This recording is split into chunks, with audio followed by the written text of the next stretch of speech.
ಅವರು ಅಲ್ಲಲ್ಲ ಮಾತಾಡಿದಂತೆ ಒಂದ್ ವೇಳೆ ಸಿದ್ದರಾಮಯ್ಯನ ಕೆಳಗಡೆ ಇಳಿಸ್ಬಿಟ್ಟು ಡಿ.ಕೆ. ಶಿವಕುಮಾರ್ ಸಿಎಂ ಆಗ್ಬಿಟ್ರೆ 2022 ಚುನಾವಣೆಗೆ ಕಾಂಗ್ರೆಸ್ ಈ ಅಹಿಂದ ವೋಟರ್ಸ್ ಇರ್ಬೋದು, ಕಾಂಗ್ರೆಸ್ನ ವೋಟರ್ಸ್ ಇರ್ಬೋದು, ಅವೆಲ್ಲ ದೂರ ಹೋಗ್ಬಿಡ್ತಾವ ಕಾಂಗ್ರೆಸ್ ಇಂದ?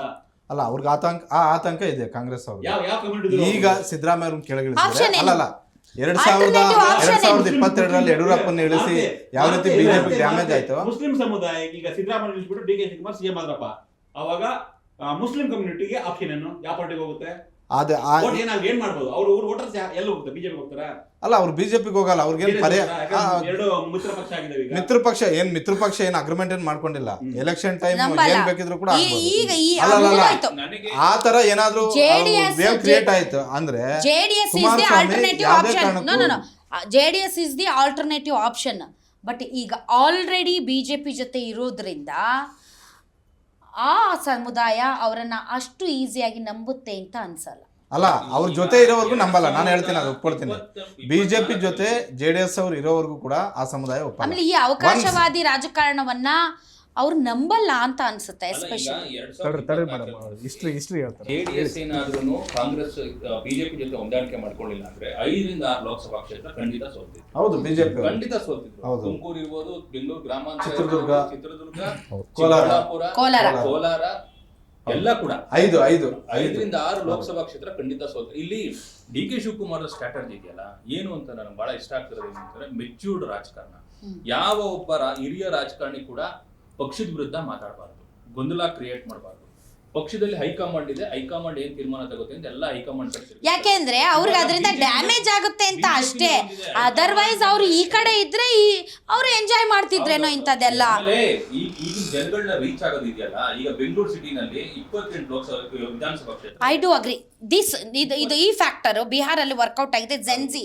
ಜೆನ್ಜಿ ಜನರೇಷನ್, ಈಗಿನ ಜನರೇಷನ್ ಏನಿದೆ, ಈ ಸೋಷಿಯಲ್ ಮೀಡಿಯಾ ಮತ್ತು ಡಿಜಿಟಲ್ ಮೀಡಿಯಾ ಜನರೇಷನ್ ಏನಿದೆ, ಅದು ಇನ್ಫ್ರಾಸ್ಟ್ರಕ್ಚರ್ ಬಯಸುತ್ತೆ, ಅಭಿವೃದ್ಧಿ ಬಯಸುತ್ತೆ. ಅದರ್ವೈಸ್ ಭಾವನಾತ್ಮಕ ಸಂದೇಶಗಳು, ಕಾಸ್ಟು, ನಾನು ಕುರುಬ, ನೀನ್ ಲಿಂಗಾಯ್ತು, ನೀನು ಒಕ್ಕಲಿಗ, ಕಾಸ್ಟ್ ಬಗ್ಗೆ ತಲೆ ಕೆಡ್ಸ್, ನೀನ್ ಏನ್ ಕೊಡ್ತೀಯ ನಮ್ಗೆ ಅಂತ ಕೇಳ್ತಾರೆ ಈ ಜನರೇಷನ್.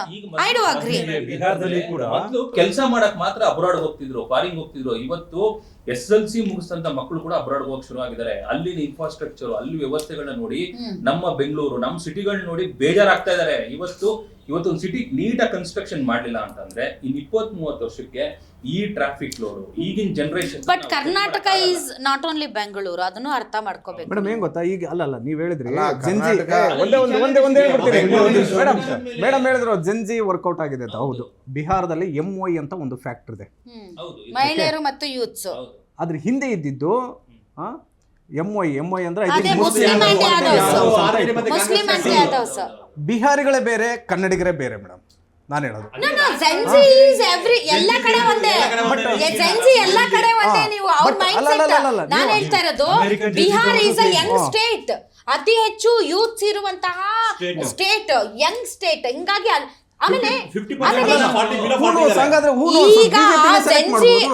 ನಮ್ಮ ಬೆಂಗಳೂರು ಮತ್ತು ನಮ್ಮ ಕರ್ನಾಟಕ ಅನ್ನೋದು ಅತ್ಯಂತ ಅಭಿವೃದ್ಧಿ ಹೊಂದಿದಂತಹ ರಾಜ್ಯ. ನೀವು ಜೆನ್ಜಿನೇ ಆಗ್ಬೇಕಾಗಿಲ್ಲ, ನೀವು ಇನ್ಫ್ರಾಸ್ಟ್ರಕ್ಚರ್ ಕೇಳೋದಕ್ಕೆ ಅಥವಾ ನಮಗೆ ಬೇಕಾಗಿರುವಂತಹ ಅತ್ಯುತ್ತಮ ಈಸ್ ಆಫ್ ಲಿವಿಂಗ್ ಕೇಳೋದಕ್ಕೆ ನೀವು ಬಿಹಾರ ಜೆನ್ಜಿ ಕಿಡ್ಸ್ ಆಗ್ಬೇಕಾಗಿಲ್ಲ. ಆಲ್ರೆಡಿ ನಾವು ಅದನ್ನ ಕೇಳ್ತಾ ಇದೀವಿ, ಆ ತರದ ಮೈಂಡ್ ಸೆಟ್. ಬಟ್ ನಾನೇನ್ ಹೇಳೋದಂದ್ರೆ, ಡಿ.ಕೆ. ಶಿವಕುಮಾರ್ ಅವರು GBA ವಿಚಾರದಲ್ಲಿ ಅಥವಾ ಬೆಂಗಳೂರಿನ ಅಭಿವೃದ್ಧಿಯ ವಿಚಾರದಲ್ಲಿ ಅವ್ರಿಗಿರುವ ಕಲ್ಪನೆ, ದೂರದೃಷ್ಟಿ, ಅದು ಬೆಂಗಳೂರಿಗೆ ಅಷ್ಟೇ ಸೀಮಿತವಾಗಿದೆ. ಬೆಂಗಳೂರು ಅಷ್ಟೇ ಅಲ್ಲ, ಕರ್ನಾಟಕ ಅಂತ ನಾನು ನಿಮ್ಗೆ ಹೇಳಿದ್ದು.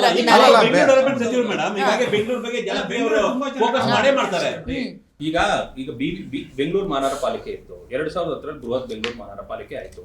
ಈಗ GB ಆಗಿದೆ. ಈಗ ಅದನ್ನ ವಲಯವಾರು ಹಂಚ್ಬಿಟ್ಟಿದ್ದಾರೆ. ಈಗ ಅದನ್ನ ಸಪರೇಟ್ ಮಾಡಿ ಈಗ ಅದಕ್ಕೆ ಕಮಿಷನರ್ಗಳನ್ನ ಅಪಾಯಿಂಟ್ ಮಾಡಿದ್ದಾರೆ. ಎಲ್ಲೆಲ್ಲಿ ಸರಿ ಲೂಪ್ ಹೋಲ್ಸ್ಗಳಿದೆ ಅದನ್ನ ಸರಿ ಮಾಡಬೇಕು ಅಂತ. ಈಗ ಬೆಂಗಳೂರಿನ ಹೊರಗಡೆನೂ ತಗೊಂಡೋಗ್ಬೇಕು ಅಂತ ಹೇಳಿ. ಬಟ್ ಡಿ.ಕೆ. ಶಿವಕುಮಾರ್ ಅವರ ಪಾಲಿಟಿಕ್ಸ್ ಮತ್ತು ಅವರು very much interested in Mekedatu ಯೋಜನೆ ಆಗಿರ್ಬೋದು, ಬೆಂಗಳೂರು ಆಗಿರ್ಬೋದು, ಈ ಹಳೆ ಮೈಸೂರು ಭಾಗದಲ್ಲಿ because of his cost also. Vokkaliga concentration ಹಳೆ ಮೈಸೂರಲ್ಲೇ ತುಂಬಾ ಜಾಸ್ತಿ ಇರೋದು, ಮತ್ತು ಅವರ ಅಭಿವೃದ್ಧಿಗೆ ತಕ್ಕಂತಹ ಪಾಲಿಟಿಕ್ಸ್ ಏನಿದೆ ಅದು ಕೂಡ ಈ ಕಡೆ.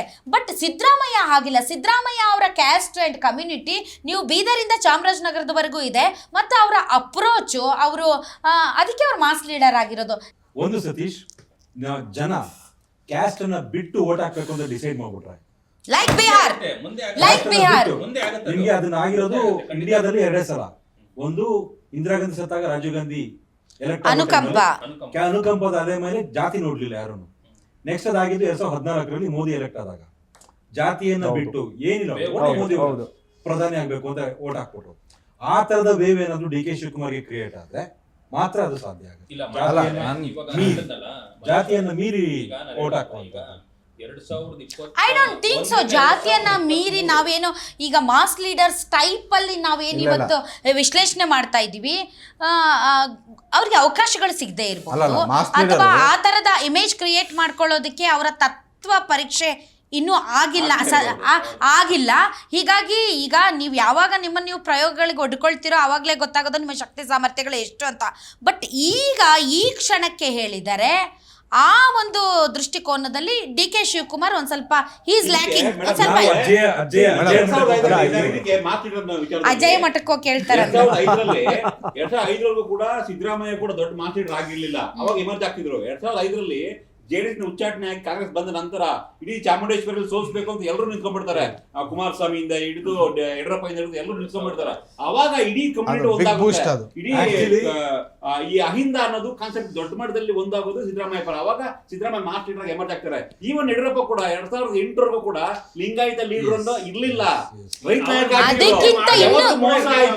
ಅದಕ್ಕಿಂತ ಇನ್ನೂ ಬೆಟರ್ ಎಕ್ಸಾಂಪಲ್ ಅಂದ್ರೆ ಕುಮಾರಸ್ವಾಮಿ ಅವರು ತುಂಬಾ ಆಕ್ಸಿಡೆಂಟಲ್ ಆಗಿ ಅವರು ರಾಜಕೀಯಕ್ಕೆ ಬಂದ್ರು, ಚೀಫ್ ಮಿನಿಸ್ಟರ್ ಆದ್ರು. But look at him. ಈಗ ಯಡಿಯೂರಪ್ಪ ಸಿದ್ದರಾಮಯ್ಯ ಬಿಟ್ರೆ ವೆರಿ ಪಾಪ್ಯುಲರ್ ಈಸ್ ಕುಮಾರಸ್ವಾಮಿ ಅವರು. ಸೊ ನೀವು ಅದೇ ಅಂಟಿಲ್ ಅನ್ಲೆಸ್ ನೀವು ಪ್ರಯೋಗಗಳಿಗೆ ಒಡ್ಡಿಕೊಳ್ಳದ ಹೊರತು ನಿಮ್ಮ ಶಕ್ತಿ ಸಾಮರ್ಥ್ಯಗಳ ಅನಾವರಣ ಆಗಲ್ಲ ಅಂತ. ಬಟ್ ಈಗ ಈ ಕ್ಷಣಕ್ಕೆ ಅವರು DCM, ಅವರು ಬೆಂಗಳೂರು ಉಸ್ತುವಾರಿ ಸಚಿವ ಅಂಡ್ KPCC ಅಧ್ಯಕ್ಷ. ಸೊ ಅವರು ಬೆಂಗಳೂರಿನ ಬಗ್ಗೆ ಇರುವ ಅವರ ವಿಷನ್ ಏನಿದೆ ಅದು ಬೆಂಗಳೂರಿನ ಜನ ಕನ್ವಿನ್ಸ್ ಆಗ್ತಾ ಇದ್ದಾರೆ, ಹಳೆ ಮೈಸೂರು ಜನ ಸ್ವಲ್ಪ ಕನ್ವಿನ್ಸ್ ಆಗ್ತಾ ಇದ್ದಾರೆ because of his cost also. But ನಾನು ಹೇಳೋದು ಉತ್ತರ ಕರ್ನಾಟಕ, ಮುಂಬೈ ಕರ್ನಾಟಕ, ಹೈದರಾಬಾದ್ ಕರ್ನಾಟಕ, ಅಲ್ಲಿ ಅಲ್ಲದೇ ಆದಂತಹ ಭೌಗೋಳಿಕವಾದಂತಹ, ಅಲ್ಲೇ ಆದಂತಹ ರೀಜನಲ್, ಅಲ್ಲೇ ಆದಂತಹ ಕಾಸ್ಟ್ ಇಕ್ವೇಶನ್, ಅಲ್ಲೇ ಆದಂತಹ ಸಮಸ್ಯೆಗಳು ತುಂಬಾ ಇವೆ. ಸೊ ಪಕ್ಷದ ಅಧ್ಯಕ್ಷರಾಗಿ ಅವರು ಒಂದ್ ಸ್ವಲ್ಪ ಈಗ ಆ ಒಂದು ಬೇಸನ್ನ ಕ್ರಿಯೇಟ್ ಮಾಡ್ಕೊಳ್ಬೇಕು. ಅದೇ ಕಾರಣಕ್ಕೆ ಡಿ ಕೆ ಶಿವಕುಮಾರ್ ಅವರು ಪದೇ ಹೇಳೋದು, ನಾನು ಯಾವುದೋ ಒಂದು ಸಮುದಾಯದ ನಾಯಕ ಅಲ್ಲ, ನಾನು ಎಲ್ಲರ ನಾಯಕ ಅಂತ ಹೇಳೋದು. ಏನಕ್ಕಂದ್ರೆ ಅವ್ರಿಗೆ ದೇವೇಗೌಡರು ಪ್ರತಿ ಬಾರಿನೂ ಕೂಡ ಅವ್ರ ಮುಂದೆ ಹಿಂಗೆ ದೇವೇಗೌಡರು ಆದೋಗ್ತಾರೆ ಯಾವಾಗಲೂ.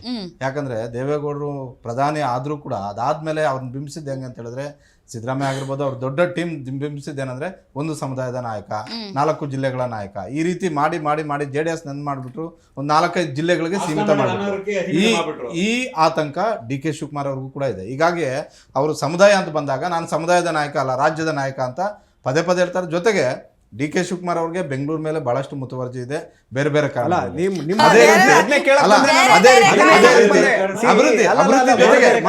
ಅಭಿವೃದ್ಧಿ ಜೊತೆಗೆ ಬೇರೆ ಕಾರಣ ಬಹಳಷ್ಟು. ನೀವ್ ಹೇಳೋ